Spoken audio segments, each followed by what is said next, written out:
प्रिय विद्यार्थियों, आज हम गुप्त राजवंश में गुप्त साम्राज्य के पतन के कारण पर चर्चा करेंगे।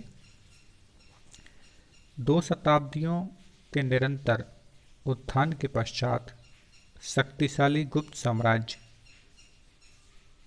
इस वंश के अंतिम महान शासक स्कंदगुप्त की 467 ईस्वी में मृत्यु के पश्चात पतन की दिशा में तेजी से उन्मुख हुआ। यद्यपि स्कंदगुप्त के उत्तराधिकारियों ने किसी न किसी रूप से 550 ईस्वी तक मगध पर अधिकार बनाए रखा, परंतु इसके पश्चात भारतीय इतिहास के पृष्ठों में स्वर्ण युग का दावेदार गुप्त साम्राज्य सदा के लिए तुरोहित हो गया। विद्यार्थियों, गुप्त साम्राज्य का पतन किसी कारण विशेष का परिणाम नहीं था, बल्कि विभिन्न कारणों ने इस दिशा में योगदान दिया और सामान्य तौर से हम इस साम्राज्य के पतन के लिए निम्नलिखित कारणों को उत्तरदायी मानते हैं, जिसमें पहला है निर्बल उत्तराधिकारी। स्कंदगुप्त के उपरांत बुद्धगुप्त के अतिरिक्त कोई भी शक्तिशाली गुप्त नरेश नहीं हुआ।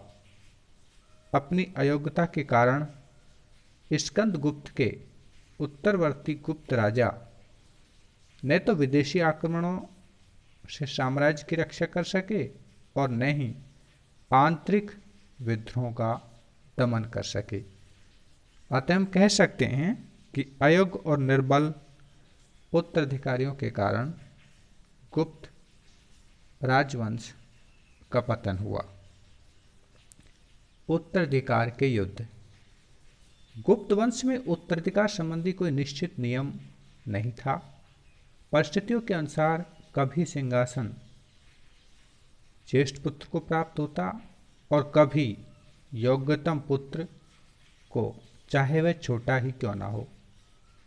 प्राप्त साक्ष्यों से ऐसा प्रतीत होता है कि समुद्रगुप्त और उसके भाई काच के मध्य चंद्रगुप्त द्वितीय और उसके बड़े भाई रामगुप्त के मध्य तथा स्कंदगुप्त और उसके बड़े भाई पुरुगुप्त के मध्य उत्तराधिकार के प्रश्न को लेकर संघर्ष हुआ। इन उत्तराधिकार के युद्ध और राज दरबार में उनसे उत्पन्न गुटबंदियों ने गुप्त साम्राज्य को कमजोर किया और इस कमजोरी के परिणाम स्वरूप गुप्त साम्राज्य पतन की ओर बढ़ने लगा। हुण आक्रमण। गुप्त साम्राज्य को हुणों ने बड़ी क्षति पहुंचाई। ये पुनः पुनः गुप्त साम्राज्य पर आ धमकते थे। तोरमान के नेतृत्व में उन्होंने 484 ईस्वी के आसपास कश्मीर, पंजाब और मालवा पर अधिकार कर लिया। कुमारगुप्त प्रथम के शासनकाल के उत्तरार्ध में से गुप्तों के अवनति काल तक हुण गुप्त सम्राटों के लिए स्थायी चिंता और वेदना का कारण बने। इसलिए हम कह सकते हैं कि हुण आक्रमण से गुप्त शासकों की साम्राज्य सीमा को बढ़ाने और आर्थिक स्थिति को मजबूत करने में बड़ी बाधा आई, जो उनके लिए एक पतन की ओर संकेत था। आर्थिक क्षति।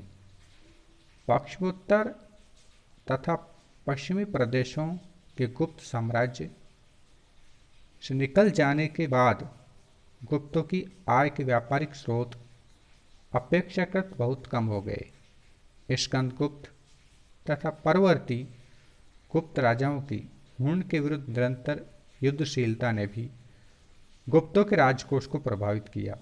इस असंतोषजनक आर्थिक अवस्था के संकेत हमें स्कंदगुप्त के शासनकाल से ही मिलने लगते हैं। स्कंदगुप्त के स्वर्ण मुद्राएं विशुद्ध स्वर्ण की न होकर मिश्रित धातु की हैं तथा स्वर्ण मुद्राओं की अपेक्षा उसकी चांदी की मुद्राएं अधिक हैं। स्कंदगुप्त के उत्तराधिकारियों ने भी स्वर्ण मुद्राएं बहुत कम चलाई हैं।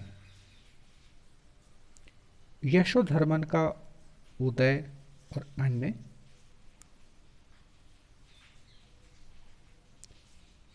भारतवर्ष में अनेक नई नई शक्तियों का उदय गुप्त काल में हो रहा था।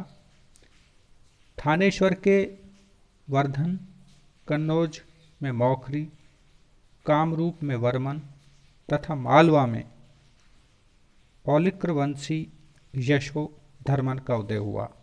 इनमें यशोधर्मन गुप्त साम्राज्य के लिए अत्यंत घातक सिद्ध हुआ। उसने गुप्त साम्राज्य का अधिकांश भाग जीत लिया।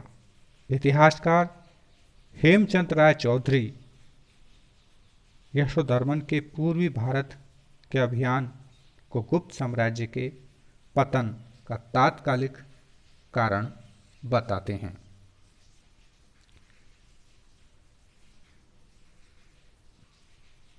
संघात्मक शासन प्रणाली। समुद्रगुप्त ने एक प्रकार के संघात्मक साम्राज्य की स्थापना की थी जिसके अंतर्गत 3 प्रकार के क्षेत्र थे: प्रत्यक्ष अधिकार क्षेत्र, प्रभाव क्षेत्र और अधीनस्थ मैत्री क्षेत्र। प्रदेशों की आंतरिक स्वायत्तता को सम्मान देने की नीति के कारण प्रभावशाली प्रांतीय राजाओं एवं सामंतों का उदय हुआ। डॉक्टर उदय नारायण राय के अनुसार सामंतों को दी गई विशेष सुविधाएं एवं छूटें मुख्यतः स्थायी सेना रखने एवं परंपरागत आधार पर राज्य करने का विशेषाधिकार गुप्त साम्राज्य के अस्तित्व के लिए घातक सिद्ध हुआ। उच्च पदों का आनुवंशिक होना। गुप्त साम्राज्य में सभी ऊंचे ऊंचे पद आनुवंशिक होते थे। हरिसेन जो एक महादंड नायक था का पिता ध्रुवभूति भी इसी पद पर कार्य कर चुका था। चंद्रगुप्त द्वितीय के सचिव वीरसेन के उदयगिरी गुहा लेख से पता चलता है कि वह आनुवंशिक रूप से अपने पद का उपयोग कर रहा था।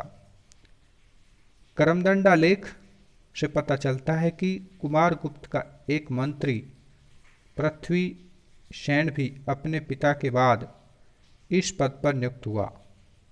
पुंड्रवर्धन भुक्ति में दत्त परिवार आनुवंशिक रूप से शासन कर रहा था। ऐसी व्यवस्था के फलस्वरूप कभी कभी अयोग्य व्यक्ति भी इन पदों पर नियुक्त हो जाते थे, जिससे शासन तंत्र में शिथिलता आ जाती थी। ऐसे पदाधिकारियों की सफलता पूर्णतः सम्राट पर निर्भर करती थी। ऐसे समय में जब गुप्त प्रशासन निर्बल व्यक्तियों के हाथ में था, तब ये पदाधिकारी अवश्य ही राज्य की एकता और स्थायित्व के लिए घातक सिद्ध हुए। इसके परिणाम स्वरूप भी गुप्त साम्राज्य का पतन हुआ। प्रांतीय शासकों के विशेषाधिकार।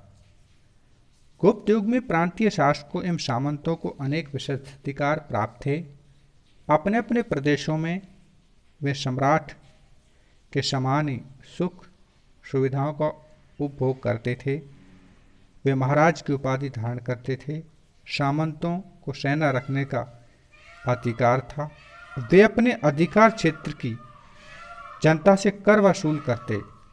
अग्रहार दान की प्रथा भी प्रचलित थी। इसके अनुसार सम्राट ब्राह्मणों को भूमि दान में देता था। इस प्रकार की भूमि से संबंधित समस्त अधिकार भी दानग्रही व्यक्ति को मिल जाते थे।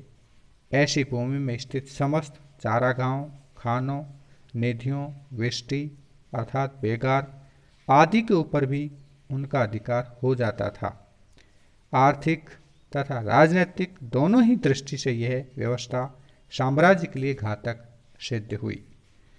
इससे एक ओर जहां राज्य की आय कम हुई, वहीं दूसरी ओर दानग्राही व्यक्ति छोटे छोटे राज्य बन बैठे। बौद्ध धर्म का प्रभाव। प्रारंभिक गुप्त नरेश वैष्णव धर्मानुयायी थे। वे चक्रवर्ती सम्राट बनने की आकांक्षा रखते थे। समुद्रगुप्त का आदर्श धरणी बन तथा उसके पुत्र चंद्रगुप्त द्वितीय का आदर्श कृत पृथ्वीजय था, परंतु कुमारगुप्त प्रथम के समय से गुप्त परिवार पर बौद्ध धर्म की छाप पड़ने लगी। इस धर्म का एक परिणाम यह निकला कि अब गुप्त शासक पृथ्वी विजय के स्थान पर पुनर्जन्म की चिंता में लग गए। उन्होंने अपने राज्य को चैत्य और विहारों से सजाने में ही अपना गौरव माना। इससे उनकी बुद्धि प्रथा जाती रही, अर्थात युद्ध के प्रति जो उनकी भावना थी वो अब कम हो गई। छठी शताब्दी में हूण आक्रमण और आंतरिक कलह ने गुप्त साम्राज्य की स्थिति को अत्यंत कमजोर बना दिया। ऐसे समय में शक्तिशाली सेना एवं सुदृढ़ शासन की महती आवश्यकता थी, परंतु बुद्धगुप्त और नरसिंहगुप्त जैसे राजा बौद्ध धर्म के प्रभाव में डूबे रहे। हैंसांग हमें बताता है कि जिस समय हूण नरेश भीर कुल ने बालादित्य अर्थात नरसिंहगुप्त के ऊपर आक्रमण किया, उसने बिना युद्ध किए ही अपना राज छोड़ दिया। परंतु फिर भी जब उसके सैनिकों ने हूण नरेश को पराजित कर बंदी बना लिया, तब भी नरसिंहगुप्त ने बौद्ध धर्म के प्रभाव में आकर भीर कुल को छोड़ दिया। इस प्रकार बौद्धों की अहिंसा नीति ने साम्राज्य की सैनिक शक्ति को कमजोर कर दिया, जिसका विनाशकारी परिणाम साम्राज्य के पतन के रूप में सामने आया। बौद्ध धर्म के प्रभाव से बौद्ध संस्थाओं एवं विहारों को अत्यधिक धन दान दिए जाने लगा, जिसके फलस्वरूप राजकोष खाली हो गया। इस प्रकार इन सभी कारणों ने मिलकर गुप्त साम्राज्य की जड़ों को हिला दिया तथा अंततोगत्वा उसका पतन हो गया।